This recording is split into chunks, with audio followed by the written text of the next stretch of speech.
Hey guys, so if your Frigidaire Gallery countertop ice maker is running but not actually producing ice, it can be confusing because everything seems to be powered on, yet nothing is happening inside. You may hear the fan or internal movement, but the ice tray stays empty or the cycle never completes. This usually happens when the machine isn't getting proper water flow or the freezing cycle is not working. These ice makers depend on a precise sequence fill, freeze, and release, and if any one part of that sequence is disrupted, the unit stops making ice. The good part is that most of these issues can be resolved without any tools. In this video, I'll guide you through the exact steps to get your Frigidaire Gallery ice maker producing ice again. Try these. Step 1.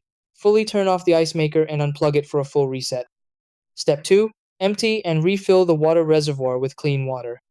Step 3. Remove any stuck or partially formed ice from the tray area. Step 4. Clean the water inlet and internal components gently. Step 5. Ensure the unit is placed in a cool, well-ventilated area.